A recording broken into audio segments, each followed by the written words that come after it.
Hello learners, स्वागत है आपका हमारे ट्रेनिंग प्लेटफॉर्म में। आज के इस वीडियो में हम जो डिस्कस करने वाले हैं वो ये है कि ह्यूमन डेवलपमेंट इंडेक्स क्या है एंड ह्यूमन डेवलपमेंट इंडेक्स से रिलेटेड अंतरराष्ट्रीय स्तर पे क्या क्या तुलनाएं हो रही हैं उस पे रिलेटेड हमारा ये वीडियो है। इस वीडियो को देखने से पहले मेरा एक सजेशन है आपके साथ ये कि आप सीधे इस वीडियो पे ना आए, इससे पहले आप इसका जो पहला वाला जो वीडियो है उसको आप देखें, जैसे कि आपका कॉन्सेप्ट क्लियर हो जाए कि हम किस टॉपिक से रिलेटेड बातें कर रहे हैं। ठीक, तो ये उसका सेकंड पार्ट है। इस वीडियो में मुझे डिस्कस करना मानव विकास सूचकांक ह्यूमन डेवलपमेंट इंडेक्स के बारे में एंड इसका जो अंतरराष्ट्रीय तुलनाएं जो किस तरीके की है। ठीक, तो मेरा एक उद्देश्य ये है कि आप लंबा से लंबा वीडियो देखना कम करें, लाइक आप वीडियो वगैरह देखें एंड अगेन बुक की रीडिंग करें। ठीक, तो आपका जो टॉपिक के चैप्टर है वो ऑब्वियसली आपको क्या हो जाएगा, क्लियर हो जाएगा। ठीक है, मेरी इस बातों का आप गौर फरमाइएगा क्या करना है। एंड स्टडी नहीं कर रहे तो स्टडी कीजिए, लाइक टाइम बहुत ही कम है, ज्यादा बड़ा टाइम ही बचा हुआ है। आपको अगर लग रहा हो कि जुलाई का सितंबर अक्टूबर नवंबर दिसंबर तो जनवरी फरवरी मार्च में पेपर, तो आपके ऐसी जो कॉन्सेप्ट है इससे आप बाहर निकल के आ जाइए। स्कूल खुलेगा, टाइम नहीं उठ जाएगा, आप सोचते रह जाएंगे कि अब हमें क्या करना है, अब हमें क्या करना है। ठीक, बिकॉज आपने जीतना है, तोड़ना है, फोड़ना है। ठीक है ना, एक बार में ही तोड़ दिखाना है, फोड़ देना है, लेकिन पता चले कि भाई आप हो कौन। समझ रहे हो ना, तो इस बातों का फोकस करो। सीधा से देखते हैं मानव विकास सूचकांक, ये एक इंडेक्स है। सीधी सी बात है कि ये संस्था नहीं है, एक इंडेक्स है और इस इंडेक्स से हमें ये पता चलता है कि हर देश की सिचुएशंस किस तरीके की है। ठीक है, अगर नहीं आपको बोलूंगा एक आपका इंडेक्स क्या होना चाहिए, तो आपका एक रिजल्ट आता है आपके स्कूल के, जब आपके एग्जाम्स वगैरह हो जाते हैं, पेपर हो जाते हैं, तब एक रिजल्ट आता है एंड उस रिजल्ट में पता चलता है कि आपने ज्योग्राफी में इतने मार्क्स आपने गेन कर लिए हैं, हिस्ट्री में इतने गेन कर लिए, पॉलिटिकल में इतने गेन कर लिए, हिंदी में इतने, इंग्लिश में इतने, एडिशनल में आपके इतने, इस तरीके की जो बातें हैं। तो एक आपको पता चलता है क्या क्या रैंक है एंड फिर पता चलता है कि आपके स्कूल का टॉपर कौन है, आप ही नहीं है, दूसरा है कौन, तीसरा है, चौथा है, पांचवा है, 10 टॉप 10 स्टूडेंट्स कौन से हैं। तो ये क्या है, ये रैंकिंग है। तो मानव विकास ये ह्यूमन डेवलपमेंट में रैंकिंग करता है। तो मानव विकास सूचकांक संसाधन तक पहुंच, शिक्षा और स्वास्थ्य के आधार पर देशों का कोटि क्रम तैयार करता है, देशों की क्रम तैयार करता है कि कौन सा देश किस स्थान पे आएगा, कहां नहीं आएगा। उसके बाद ये स्कोर है वो 0 से 1 के बीच में होता है। ठीक है, और इसके 3 मुख्य तत्व हैं, 3 एलिमेंट बहुत इंपॉर्टेंट है। पहला संसाधन तक पहुंच, दूसरा स्वास्थ्य एंड तीसरा क्या है, शिक्षा, साक्षरता। इसके आधार पे ही पता चलता है कि ह्यूमन का डेवलपमेंट जो है किस तरीके का है। अब मान लीजिए संसाधन तक पहुंच की पहले बात कर लेते हैं, फिर स्वास्थ्य की बात करेंगे, फिर शिक्षा की बात करेंगे एंड फिर इसके नीचे के पॉइंट्स की बात करेंगे। संसाधन तक पहुंच का मतलब क्या है, देखो जो बेसिक रिसोर्स है हमारे पास, हमें पता है कि हमारे इस अर्थ पे या हमारे इस पूरे पे काफी जेन्युइन रिसोर्स है, ह्यूमन रिसोर्स है, इकोनॉमिक रिसोर्स है, सोशल रिसोर्स है, लाइक लॉट्स ऑफ रिसोर्स है। लेकिन क्या लोगों तक वो पहुंच पा रहा है कि नहीं पहुंच पा रहा है। अब मान लीजिए कोई देश ऐसा है जहां पे लोगों तक रिसोर्स जा ही नहीं कर पा रहा है, लाइक अभी कोविड टाइम आया, एजुकेशन जो था डिजिटल डिवाइड आ गया, कई लोग उससे एजुकेशन पढ़ नहीं पाए। क्या संसाधन तक पहुंच हुई लोगों की? नहीं, भले स्वास्थ्य उसके पास हो, शिक्षा हो, बट रिसोर्स तक वो नहीं पहुंच पाए, तो ह्यूमन डेवलपमेंट इंडेक्स से नीचे आ गया होगा देश। ठीक है, तो संसाधन तक पहुंच, जितने भी ह्यूमन है सबका कहां पर पहुंच होनी चाहिए, रिसोर्स तक पहुंच होनी चाहिए। हर लोग रिसोर्स, जो भी रिसोर्स की ह्यूमैनिटी जरूरत पड़े उनको, उसको गेन कर सके, ले सके, तो संसाधन तक पहुंच। दूसरा हो गया स्वास्थ्य, हर लोग के अंदर क्या है, स्वास्थ्य होना चाहिए, लाइक जीवन प्रत्याशा होनी चाहिए। ये नहीं कि भाई आपने जन्म तो ले लिया बट 1 साल के बाद आप मर जा रहे हैं, ऐसा भी नहीं होना चाहिए। जीवन के टाइम में जो जैसे बच्चे बर्थ करते जा रहे हैं, शिशु मृत्यु दर में स्थिति ठीक होनी चाहिए। तो ये सारी रैंकिंग है कि भाई जैसे व्यक्ति जन्म ले रहा है तुरंत नहीं मर रहा है, काफी उसका लाइफ सस्टेन हो जा रहा है। अब कई देशों में क्या होता है, बच्चे ने जन्म लिया है तुरंत थोड़ी देर के बाद मर जाते हैं, लाइक रीजन से होता है, कहते हैं कुपोषण जिम्मेदार है, माता को जो ठीक तरीके से भोजन नहीं मिला वो जिम्मेदार हो सकता है, कैल्शियम की कमी, डिफरेंट टाइप्स एलिमेंट्स जिम्मेदार है। तो स्वास्थ्य में क्या क्या वे ऑफ लाइफ आपका स्ट्रॉन्ग है कि लंबा है कि नहीं है, जी रहे कि नहीं जी रहे, या तुरंत जन्म लिया कुछ टाइम के बाद ही मर गए, तो स्वास्थ्य होना चाहिए। शिक्षा, आपके एजुकेशन होने चाहिए, एक इतना एजुकेशन प्रॉपर होना चाहिए कि आप चीजों को पढ़ लिख समझ सके।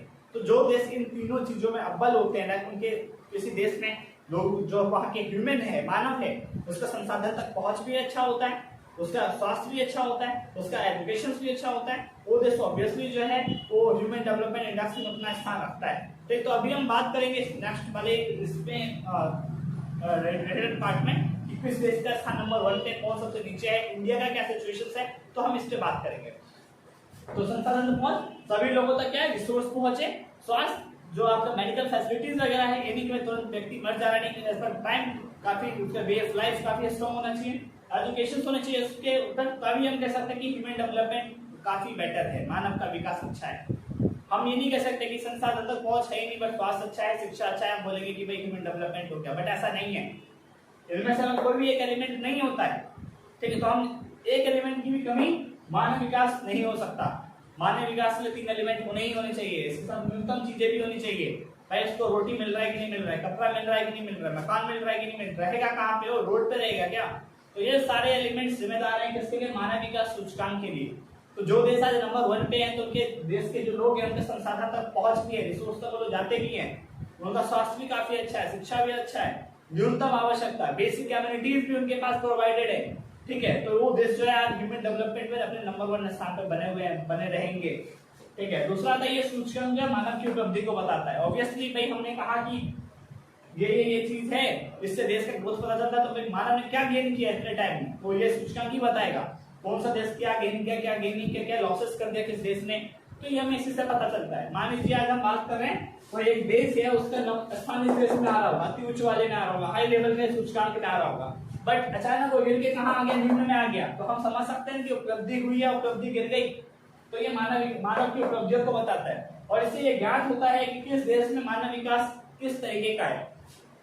यहाँ मैंने कुछ देशों के नाम लिखे हैं, तो अब आपको पता चलेगा यहाँ वाले में सबसे हाई लेवल के देश है, यहाँ का ह्यूमन डेवलपमेंट काफी ज्यादा अच्छा है, यहाँ पे कुछ कम है, यहाँ पे और कुछ कम है, यहाँ पे जो है और कुछ कम है, ठीक है। तो ये एक रैंक है।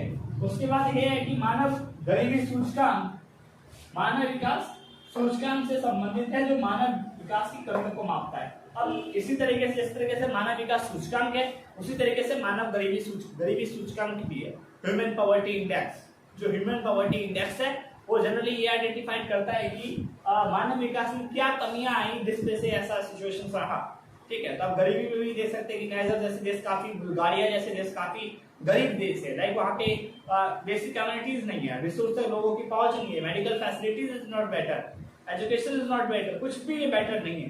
तो क्या रीजंस हो सकते हैं इसके पीछे? There are lots of reason, like political instability, like economic, like social, like cultural and lots of reason. What is my point? तो ये है मानव विकास सूचकांक, जो एक ओवरव्यू है। पेपर में क्वेश्चंस आते हैं मानव विकास सूचकांक से रिलेटेड, हमें एक स्टेबिलिटी बारे में सोचना है कि मैंने आपको क्या बताया है, अंतिम पॉइंट्स को आपको लिखने हैं। तो पहला पॉइंट ये है कि मानव विकास सूचकांक संसाधन तक पहुंच, स्वास्थ्य और शिक्षा के आधार पर देशों का कोटिक्रम तैयार करता है, और ये स्कोर 0 से 1 के बीच में होता है। 3 एलिमेंट बहुत ज्यादा इंपॉर्टेंट है, रिसोर्स, संसाधन तक पहुंच, स्वास्थ्य और शिक्षा। संसाधन तक पहुंच, हर लोगों का रिसोर्स तक पहुंचना है कि नहीं है, मेडिकल फैसिलिटीज है कि नहीं है, अच्छी है कि नहीं है, एजुकेशन तक लोग पहुंच रहे हैं कि नहीं पहुंच रहे हैं, एंड ये सूचकांक मानव के उपलब्धियों को बताता है। और इसी से रिलेटेड एक और है मानव गरीबी सूचकांक, जो इससे ही संबंधित है, और ये बताता है कि मानव विकास में कहाँ-कहाँ कमियां हुई हैं, ये उसको उजागर करता है। अब जो मानव विकास सूचकांक है वो देशों में सूचकांक बनाता है, इसको ये मानव विकास का सूचकांक कहते हैं, जिनमें पहला है अति उच्च, दूसरा है उच्च, तीसरा है मध्यम और चौथा है निम्न।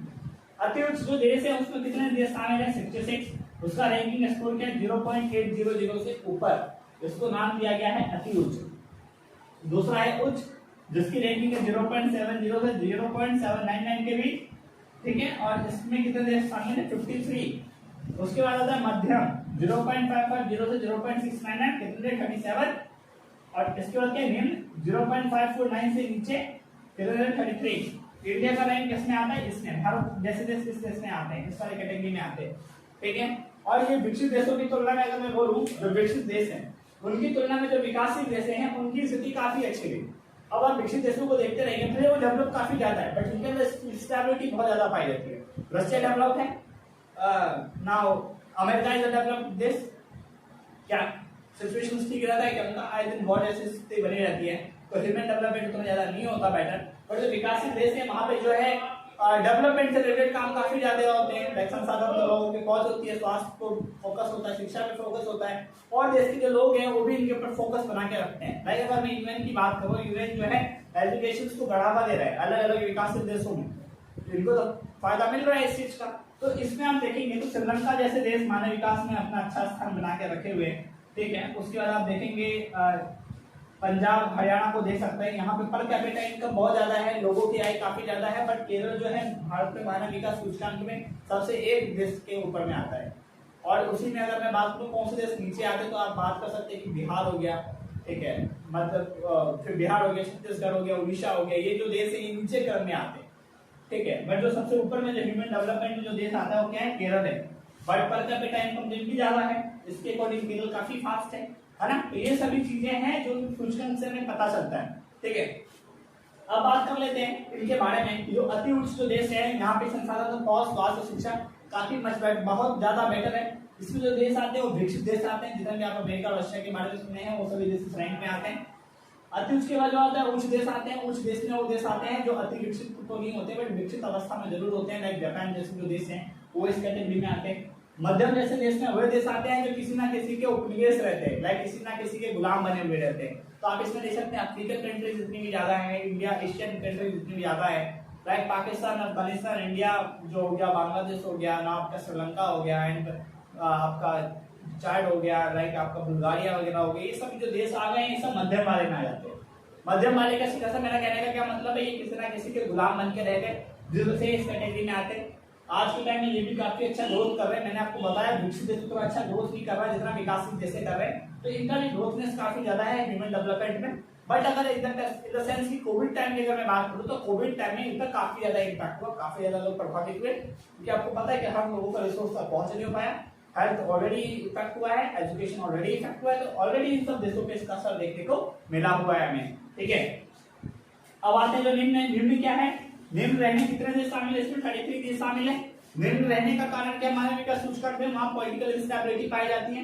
Political instability is not good, कुछ भी बेटर नहीं है, ठीक। कुपोषण के शिकार है, मेडिकल फैसिलिटीज नहीं है, शिक्षा नहीं है उन देशों में, ठीक। लोगों के आय का जो भी होना चाहिए वो नहीं है, काफी एक इश्यूज जैसे कह सकते हैं कि काफी कॉन्फ्लिक्ट इश्यूज है, पॉपुलेशन काफी ज्यादा है बट उसके हिसाब से रिसोर्स नहीं है, तो ये सभी सब देशों में जिससे निम्न कैटेगरी में आते हैं। तो जब आपसे पूछा जाए मानव विकास सूचकांक, तो दिस पोर्शन इज द मानव विकास सूचकांक एंड नाउ द मानव विकास सूचकांक। सो आई रीड अति उच्च, उच्च, मध्यम, निम्न।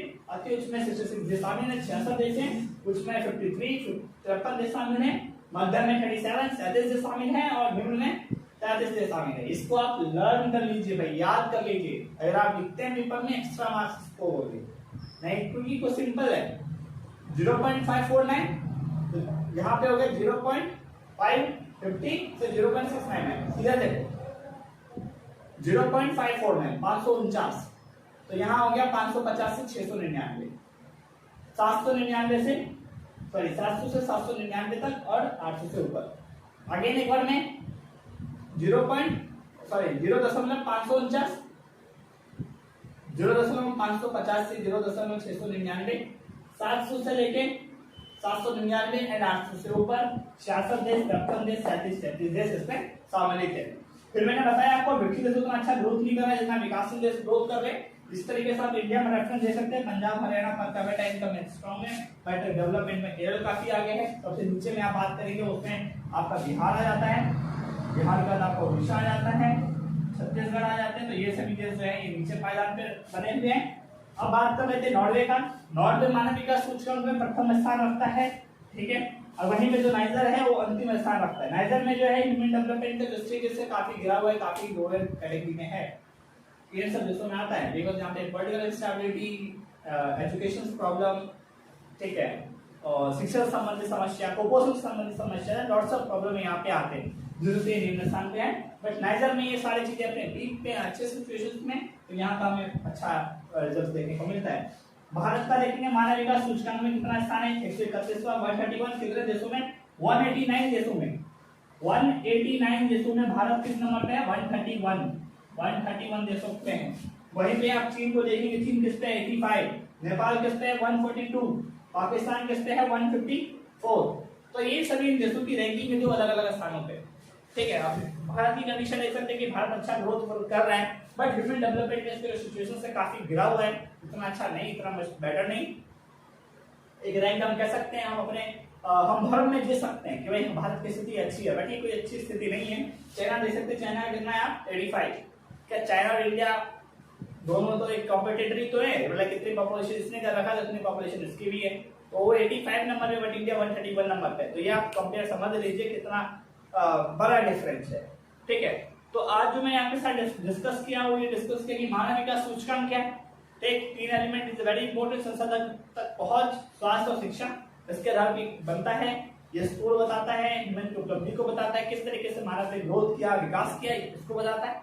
इसका सूचकांक कुछ इस तरीके का होता है जिसमें अति उच्च मध्यम निम्न 4 कैटेगरी रखी जाती है। अति उच्च मोड देश आते हैं जिसका डेवलपमेंट का स्टेज काफी ज्यादा होता है। अति विकसित देश, उच्च में विकसित देश, मध्यम में औपनिवेशिक देश जो किसी न किसी के गुलाम रहे, और निम्न में वो लोग आते हैं जो काफी चाहे शिक्षा के रूप से, संसाधन के रूप से, कुपोषण के रूप से काफी पिछड़े हुए लोगों में से आते हैं। लाइक अफ्रीकन कंट्रीज इसमें इन्वॉल्व है, ये काफी पीछे है। रैंक याद करने का मैंने आपको स्कोर बताया कि 0.549 से लेके पहला हो गया 0.549 से नीचे, तो 0.5 पहला देखो, पहला इसकी कैटेगरी क्या है 0.549 से नीचे, और 0.550 से लेके 0.699, 0.700 से लेके 0.799 और 800 से ऊपर ये स्कोर है। 66, 53, 37, 33 देश पे आते हैं। नॉर्वे सबसे नंबर 1 पे। पेपर में पूछा जा सकता है सीयूईटी में कि भाई कौन सा देश मानवीय का सूचकांक में अव्वल दर्जे का है, तो आप मत लिख देना इंडिया, आप लिखना नॉर्वे, दूसरा हो गया नाइजर।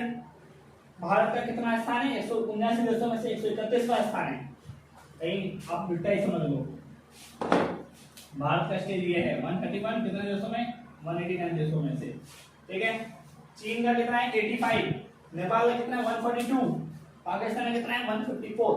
तो ये वो टॉपिक था जो ह्यूमन डेवलपमेंट जो हम चैप्टर पढ़ रहे थे यूनिट 4, उसमें ये हमारा रह गया था। तो उम्मीद करता हूँ ये सब टॉपिक आपको आ गया होगा समझ में।